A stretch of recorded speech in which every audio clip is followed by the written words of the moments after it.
contemplating doing this for quite a few weeks now. And the reason being is because I've been very hesitant about doing this. Over a year ago, I did a video regarding Gibson and Dean guitars. I have also, on my previous channel, did a huge rant. I think it was entitled Gibson sort of Get Your Shit Together. So that was a few years ago where, at the time, Gibson was having a huge amount of issues with, QC problems, players jumping ship, prices being sky high, ownership that didn't know what he was doing at all, filed for bankruptcy, bought a bunch of companies that made no sense. Phillips wanted to be in sort of just be a multi-brand of stuff. I'm sorry, Gibson makes guitars.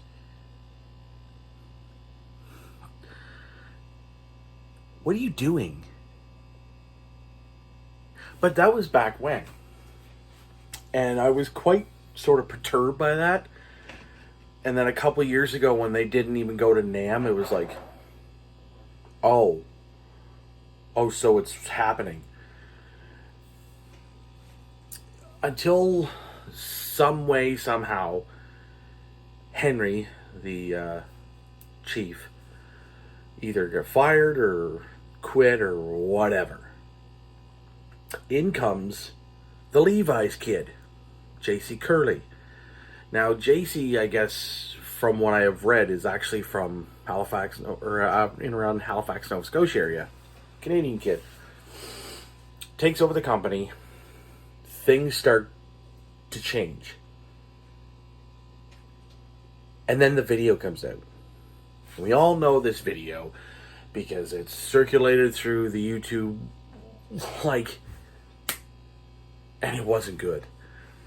Now, according to what I was told, is that Mark Agnesi was given a script to read. And if you go back sort of in your own mind, you can kind of think to yourself, well, it seems like he did read from a script, didn't he? And then the lawsuit come towards Dean. Now, I kind of give my whole perspective on that was that suing Dean for stuff that they've been making for 40 years, yes, it is the Explorer shape, the Les Paul shape, except for the fact that the Les Paul was changed for Dean. They turned it into the Cadillac and the Flying V, and of course the Dean Thoroughbred.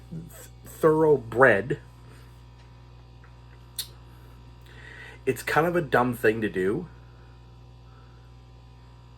but at the end of the day, and hear me out, before everybody starts to say, oh, well, you're just shredding on them because you just don't like Gibson.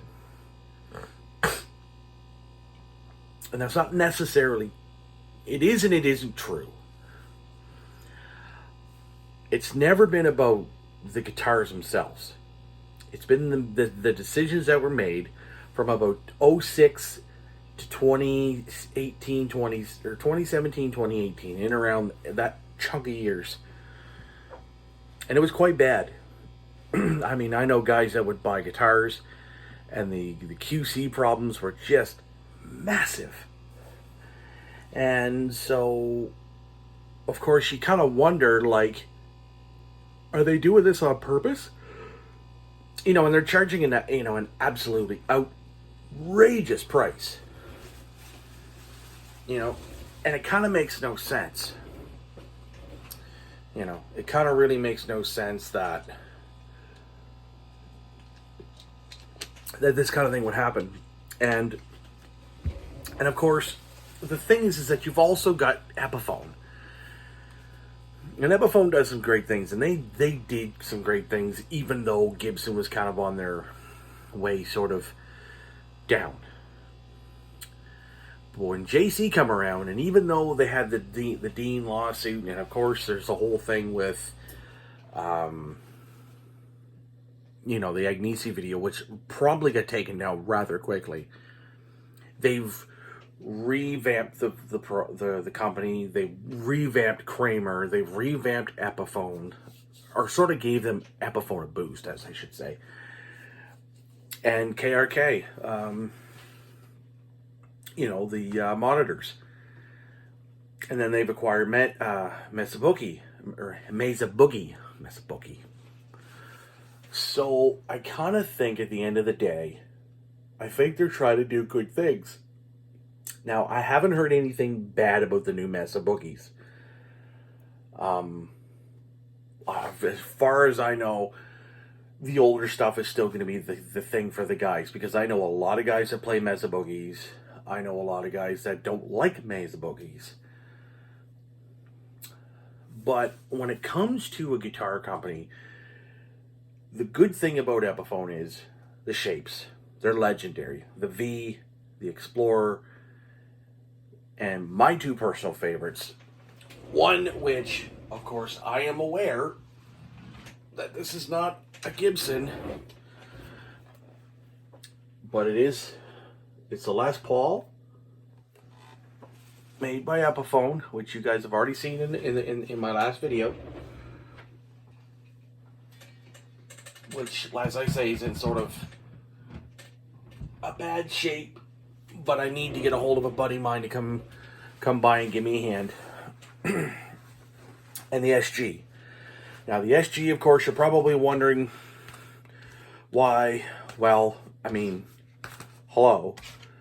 Only the two biggest guitar guys, in my life that I've worshipped from forever, have played them.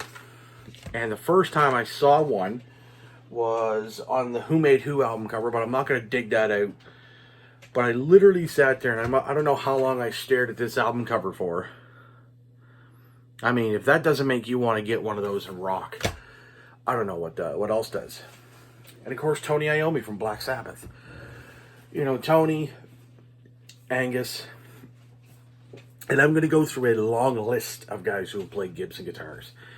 Ted Nugent, Ace Frehley, Jerry Cantrell, Eric Clapton, Elliot Easton, lefty. And then, of course, Dave Mustaine, Peter Frampton, Kirk Hammett, Matt Pike, Tony Iommi, as I mentioned. Jimi Hendrix played one. He played a Flying V for a little bit. Of course, he was more known for Strats. Yes, I'm aware. Angus, as I mentioned. Randy Rhoads, Michael and Rudy Schenker, Brian Tatler, Zach Wild before he started up Wild Audio. And, of course, other guys out there in the YouTube world, such as Ray from Stay Metal Ray, his YouTube channel, Ryan Bruce, better known as Fluff, and as well as Jared James Nicholson, and also Peter Dankelson, who is also a guy who's always going to either get the Les Paul or an SG in his hand, and very righteously so, because he's a big fan of Angus Young. So the good side of things is that they're making a lot of guitars. They're selling a lot of gear. The bad thing is they have to lower the prices, number one. Get your prices down a lot lower. Get your guitars out into the mom and pop shops and don't give them any grief. Get rid of the Dean lawsuit, because it's not doing you any good. And make more lefties. And I want to stress this too. Yes, I can go to Long McQuaid's website and see that they have 22 Gibsons that I could choose from as a left-handed, guy who is going to start slowly getting back into playing, and trying to improve and all that stuff. But I don't want to spend $1,400 on a Les Paul. I don't want to spend $5,000 on an SG. It makes no sense. But at least with Epiphone, you can get something, at a lot less of a cost. So, and as far as I'm concerned, they're making them just as good as they are the Gibsons. So, really, if they get rid of all that negative crap and stop putting out Mark Agnesi videos, except the ones that they've been doing with like the collections and hanging out with these guys like Gene Simmons and hanging out with guys like Norman from Norm's Rare Guitars, keep that sort of positivity up, they'll do fine. And of course, for everybody who's sitting there saying, well, Gibson's fallen out of touch with players.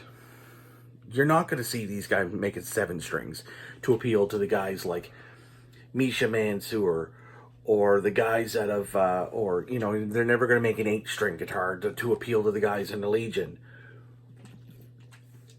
Or you're not going to see the guys at Cannibal Corpse switch from playing BC Rich to Les Pauls and Flying V's. It's not happening. The younger players, they do have to reach to, yes.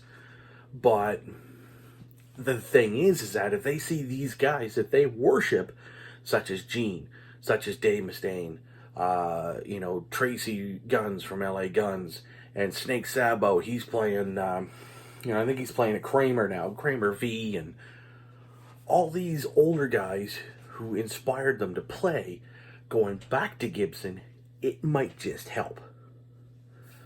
So that's the big thing I find with Gibson. As long as they get rid of their negative sort of connotations, they'll be fine. And really, a lot of people are actually quite happy with a lot of the QC things that have been going on. And they don't have cracked fretboards like Solar guitars. But that's here nor there.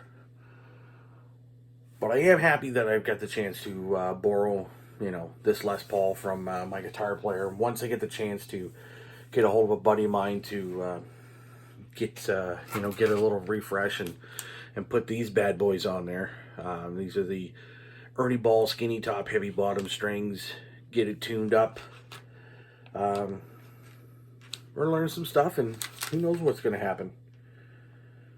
And that's the best part about these, the best part about guitar strings. They're a hell of a lot cheaper than bass strings, that's for damn sure. But so at the end of the day, I am going to give Gibson guitars and Epiphone guitars a better chance and another chance. Not sit there and rip on them as often as I used to and just kind of be overly grumpy every time I hear the word Gibson.